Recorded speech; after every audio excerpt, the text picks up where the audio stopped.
You might have heard the saying that if you feel a shiver down your spine, someone is stepping on your grave. Old folklore rooted in the idea that our burial place is predetermined. While there are some variations, the saying seems to be fairly widespread. It's perhaps of little wonder that stepping on a grave in a cemetery or graveyard is considered by many to be taboo. Places reserved for the dead tend to be separated from those of the living. Still, some of us find ourselves venturing into these spaces, generally observing unspoken rules, certain etiquette, like not stepping on graves. But why is that? While walking on graves isn't usually explicitly prohibited or illegal, many cemeteries have their own rules and tend to encourage a common sense approach. Most modern and some older cemeteries have clearly defined pathways to guide visitors around headstones and burial plots. That makes it fairly clear that it's preferred that you don't stray from the path unnecessarily, but that's not always the case. In historic or ancient burial grounds, space is often tight due to centuries of use.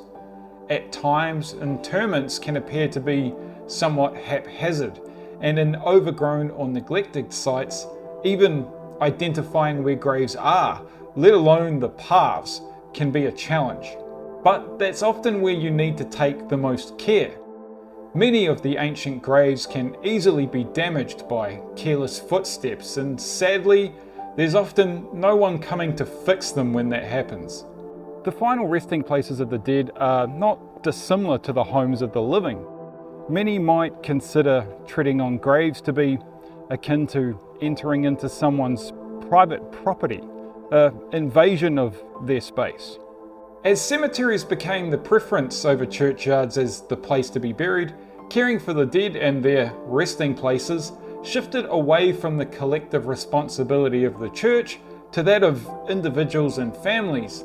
In many places, burial plots are legal property, the rights of which are purchased and passed down, owned by the families of those whose names are etched upon the stone. It's a reminder of the economic and social systems that influence us even after death, but that's a subject for another video. Some grave plots make that sense of home obvious. Fenced sections, perhaps even benches and personal mementos.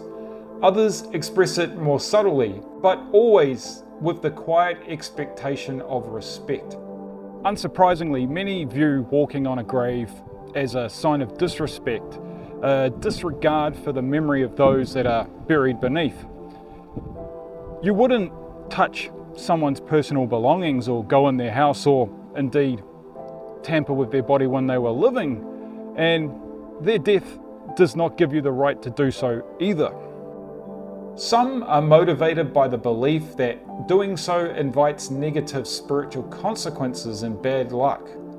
In the past, there were even practical concerns that the weight of the person walking over top might cause a fragile coffin to collapse and damage the remains of those inside. Whatever the reason, this cemetery etiquette has and continues to shape the way we move around these spaces reserved for the dead. And although it's not prohibited or illegal technically, it is discouraged usually to walk on graves. Of course, there's always exceptions, and so long as you're taking the most care you possibly can, people are probably not going to be too concerned.